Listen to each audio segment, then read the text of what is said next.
Introverts are shy, right? Extroverts are really outgoing, right? That's what we've always heard.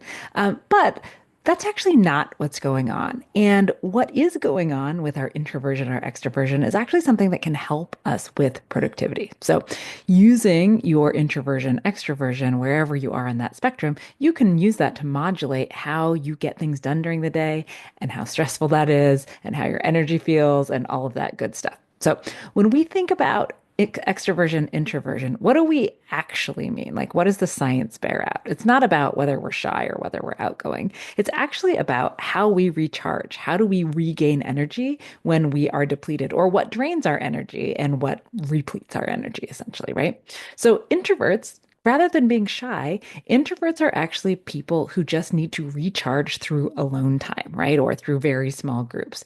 These are people who their energy is going to be drained by other people and loud stimuli, lots of things going on, and they're going to need more time to kind of decompress alone.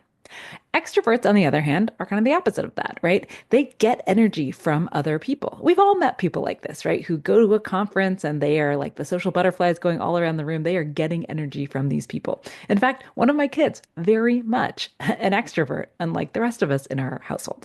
But extroverts really gain energy from being around other people, and that alone time can be quite depleting. Now, there's also a term ambivert that you've probably heard. And the term ambivert is for people who are somewhere in the middle. They can flex either way. It's not as big of a deal to them. It doesn't affect their energy as much. Now, why are we talking about introversion and extroversion on a channel that is all about managing your time well?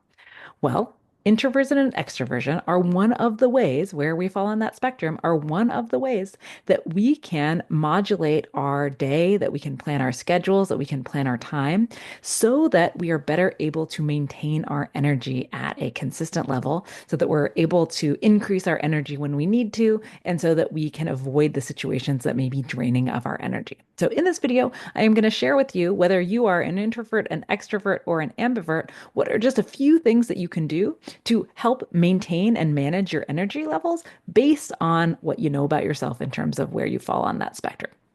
So first, let's start with the introverts. So if you are someone who definitely gets a lot of energy depleted from you when you are in big groups of people, when you have to be around other people, when there's a lot of stimuli in the environment, et cetera, you know who you are, right? It doesn't mean that you're shy, it doesn't mean that you don't like people. It just means that that stuff is really overwhelming and it can drain you a lot.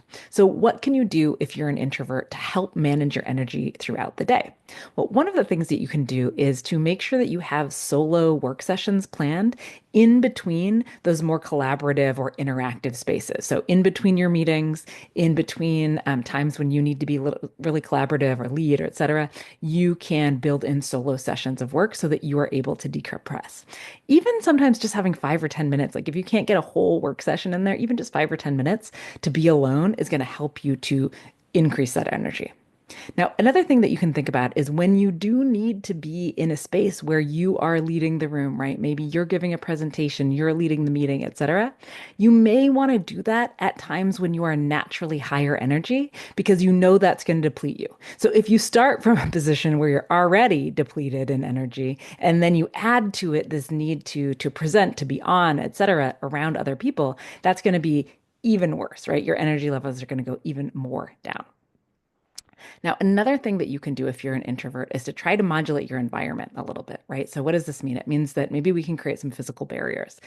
Headphones, headphones, the bigger the better, right? Not those little earbuds that we can hide, but like the bigger the better are your one of your best friends, right? Because this is going to be a kind of blocker, add a little bit of friction between people coming up to you, especially if you're working in an open office or around other people. So, headphones can be great. Shutting a door can be great if you have access to that. Anything that you can do to kind of put a buffer between you and other people can be a great way to maintain that energy. Now, let's talk about extroverts for a second here, because, just because they, get energy from other people doesn't mean they don't have some issues as well. So, with extroverts, some of the things that we can do are when you are naturally lethargic, Schedule meetings for that time. So this happens for a lot of my clients. They'll say, I always have an afternoon crash at 3 p.m. or right after lunch or whatever it is. My energy just starts to wane. If you're an extrovert, that is a fantastic time to be scheduling meetings with other people or collaborative working sessions, et cetera, because you know that you're going to get energy from those other people. So if you started with low energy, by the end of that session, you're going to have higher energy, right? So that's something you can do. You also may want to build in some kind of social sprint. So if you have a day where you're going to be like, you just need to be heads down working on stuff, and that can feel hard because your energy drains when you're alone or when you're solo, build in some like social sprints, right? Just build in some chats in your day to have maybe coffee with a coworker or, call somebody on the phone for 5 or 10 minutes. Try to get that energy boost from other people and spread it out throughout the day if you're going to need it because you know that otherwise you would just be so tired having that day of solo work all by yourself. Now, one more thing that you can do if you are an extrovert is that you can also modulate your environment to a certain degree. So, if you're someone who knows that you work better when there's background noise, you like to be in a coffee shop environment, or you like co-working, like make sure that you have access to something like that. Make sure that there's a coffee shop you know about that you can go to. Maybe you like working out in an open office because it helps you to focus when you have kind of the buzz of all the other things going around. That energy really helps you. So, modulate your workspace, your environment to fit the needs of your extroversion. Now, what if you're an ambivert, right? What if you're somewhere in the middle? I always like to say, I mean, kind of lucky ducks, right? Because if you don't have to flex as hard in one way or the other, then that can be a little bit easier for you. But that doesn't mean that there's nothing you can do to help with your energy. So one of the things is if you're an ambivert, you might not just have those go-tos. You might need to check in with yourself a little bit more. So maybe in the mid-morning or the early afternoon, check in with yourself and say, like, what do I need right now in order to focus? Do I need a little more social interaction? Do I need a little more alone time? What is it that I need so that I can move things forward? You may also want to work in spaces that have flexibility. So you may want to work in a place where, yep, you can be alone if you need to, but you could also shift into some spaces where there are other people if possible. So depending on your office setup or your co-working setup, that maybe is something that you want to think about. And then another thing that you can do as an ambivert, and this is something for everybody, but I think for ambiverts as well, is to really think about what are your personal overstimulation signals? Like what happens to you? Do you start to get irritable? Do you start to lose focus or get kind of foggy in your brain when you are overstimulated? And so if you start recognizing those cues, then you can say, okay, if I'm overstimulated, then I can move into an environment that has less stimulation or maybe that is more solo, right?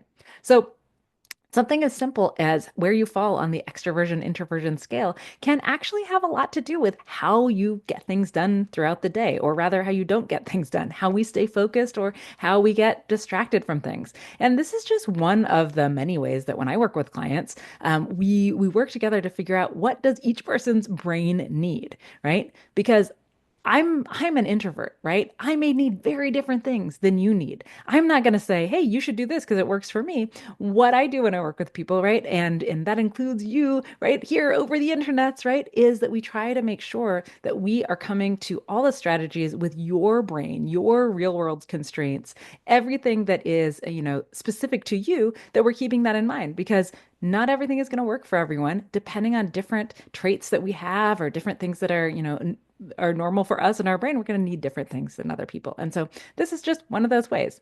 What are other things that you know about yourself or have learned about yourself over time that have helped you to figure out how to better manage your work or your time? I'd love to hear it in the comments. Thank you for watching this one. Do more stress lessers. Just make sure to subscribe because videos come out weekly and it would help us out a lot. We're trying to get to 2K subscribers. So let's get it done.